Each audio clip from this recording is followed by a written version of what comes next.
Singer Mangli మనందరికి తెలుసు పాటలతోని ప్రతి ఒక్కరిని కూడా వినోదం చేస్తుంది. అదేవిధంగా ఇటు దేశభక్తి గేయాలు కావచ్చు, ఇటు రాష్ట్ర సంగీతాలు కావచ్చు, జానపద సంగీతాలు కావచ్చు, అనేక విధాలుగా తన పాటలతోని అందరినీ ఆనందింపజేస్తుంది. అలాంటి మంగ్లీ దాదాపుగా 150 మందిని మోసం చేసి 10 కోట్ల స్కామ్ చేసిందంటూ నిన్న పంజాగుట్ల పిఎస్లో పోలీస్ కంప్లైంట్ అయితే అయింది.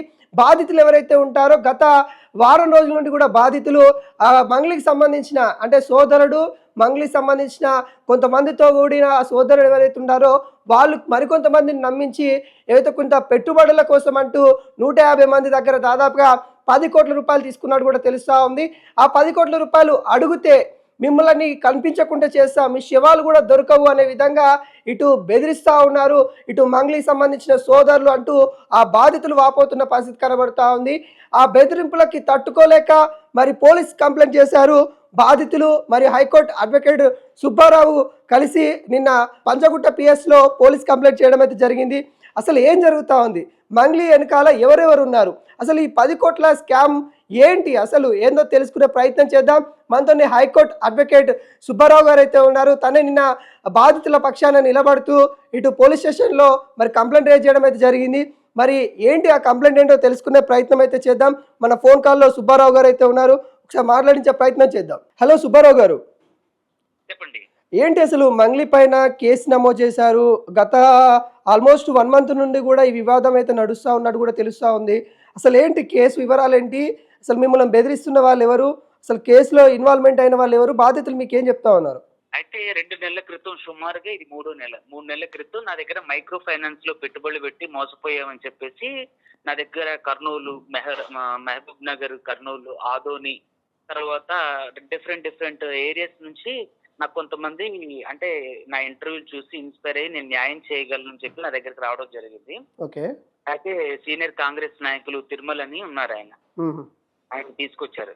అక్కడ నుంచి నేను నా కేసు స్టడీ చేసినప్పుడు దాంట్లో మెయిన్ పాత్ర మంగ్లీ వాళ్ళ తమ్ముడు, మంగ్లీ గారి వాళ్ళది ఉంది. ఓకే.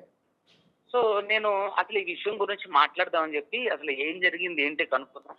పాపం తను చాలా కష్టపడి వచ్చిన అమ్మాయి అని మనం మీడియాలో చూసాం.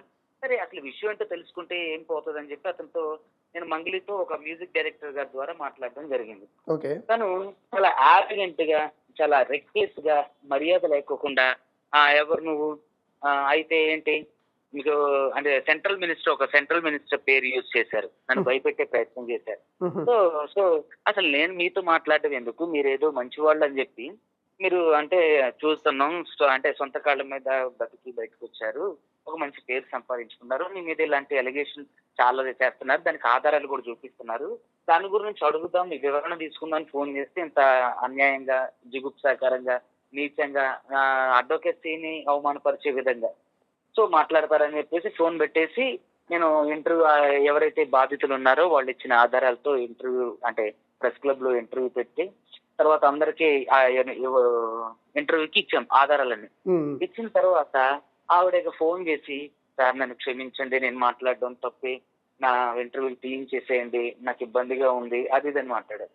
నేను ఇంటర్వ్యూ చూపించడానికి నేను పెట్టలేదండి, నేను మిమ్మల్ని గౌరవపరచడానికి పెట్టలే, నాకు ఏదైతే నా క్లయింట్లు నాకు చెప్పారో ఆధారాలు ఇచ్చారో నేను అవి మీడియా వాళ్ళకి ఇచ్చా, నేను దాంట్లో నేనేం చేయలేను అని చెప్పినప్పుడు నాకు చాలా మంది పెద్ద పెద్ద వ్యక్తులు, రాజకీయ నాయకులతో ఫోన్లు చేయించారు, తర్వాత వీధి గూండాలతో ఫోన్ చేయించింది, చాలా వరకు ఫోన్ చేయించి నన్ను బెదిరించడానికి ప్రయత్నం చేసింది. నేను ఎవరికీ రెస్పాండ్ కాలేదు. అయితే ఒక హైకోర్టు న్యాయవాది గారు, మా సీనియర్ గారు నాకు ఫోన్ చేసి ఆవిడ ఆ సింగర్ మంగ్లీ ఆయన్ని అప్రోచ్ అయినప్పుడు ఆయన నాకు ఫోన్ చేసి మాట్లాడదాం, దీన్ని ఒక కంక్లూజన్ చేద్దామంటే సార్ బాధితులకి న్యాయం చేస్తానంటేనే నేను వస్తానంటే మాట్లాడదాం రా సుబ్బు అని చెప్పేసి నన్ను ఆయన పిలిచారు. పిలిస్తే అక్కడ మీటింగ్ లో డైరెక్టర్ వేణు ఉడుగుల గారు, ఆ హైకోర్టు సీనియర్ న్యాయవాది మన పూజారి నాగేశ్వరరావు గారు, నేను, సురేష్ బొబ్బిలి మ్యూజిక్ డైరెక్టర్, తర్వాత ఇంకొంతమంది, తర్వాత బాధితులు కూడా నేను ఒక 10 మందిని అక్కడికి తీసుకుని వెళ్ళాను. వెళ్తే అక్కడ చాలా అసహ్యంగా మాట్లాడి, చాలా జిగుప్సాకరంగా ఆమె అసలు ఏ పందాలు కూడా తగ్గకుండా అసహ్యంగా మాట్లాడడం, తర్వాత సార్ నా వీడియోలు తీపించండి సార్ అని చెప్పడం, తర్వాత అదే హైకోర్టు న్యాయవాది గారితో నాకు డబ్బులు ఏమైనా కావాలంటే చెప్పు నేను ఇప్పిస్తా అని చెప్పడం, తర్వాత అన్నిటికీ నేను ఒప్పుకోకపోతే బాధితులకి న్యాయం చేయండి నాకు అవసరం లేదనేసరికి నన్ను వాళ్ళ తమ్ముడు శివ, తర్వాత ఎవరైతే ఈ రమావత్ మధు ఉన్నారో వాళ్ళతో నువ్వు కేసు వాపస్ తీసుకోకపోతే నిన్ను బండితో గుద్దించి చంపేస్తా అని చెప్పేసి హిట్ అండ్ రన్ లో మర్డర్ కేసు కూడా అవుతూ అని చెప్పి ఇట్లా నన్ను బెదిరించడం జరిగింది. సో దాని మీద నేను పంజగుట్ట పోలీస్ స్టేషన్ లో కంప్లైంట్ పెట్టా. అది ఎఫ్ఐఆర్ అయింది.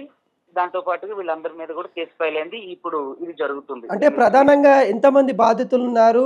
10 కోట్ల అనే వాదన వినిపిస్తుంది, అంతేనా? ఇంకా 10 కోట్లు కదా, 150 కోట్లకు పైనే.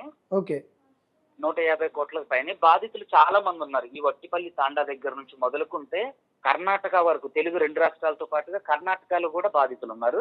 వాళ్ళందరితో మేము మీడియా సమావేశం ఏర్పాటు చేసి మీడియాలో కూడా వాళ్ళందరినీ మాట్లాడించడం జరిగింది. అంటే ఏంటి, ఎట్లా పెట్టుబడులు, అంటే ఏ విధంగా ఏ రకమైన పెట్టుబడుల కోసం వీళ్ళు వాళ్ళని భ్రమలోకి తీసుకెళ్లారు అంటే ఏం చెప్తారు? వీళ్ళు పెట్టుబడులు స్టాక్ మార్కెట్, తర్వాత ట్రేడింగ్, గోల్డ్ బిజినెస్, తర్వాత సిమెంట్ ఫ్యాక్టరీలు, తర్వాత రకరకాల వ్యాపారాలు, రియల్ ఎస్టేట్ అంటూ చెప్పి మీరు పెట్టుబడులు పెట్టండి, దాంట్లో లాభాలు వచ్చేంత వరకు మీకు అధిక వడ్డీ ఇస్తామని చెప్పేసి ₹1,00,00,000 నుంచి 50,000 నుంచి మొదలుకొని 10 కోట్లు, 20 కోట్లు, 50 లక్షలు, 30 లక్షలు, 20 లక్షలు, 10 లక్షలు, 5 లక్షలు, ఇట్లా దాదాపుగా 200 కోట్ల పైన స్కామ్ చేశారు.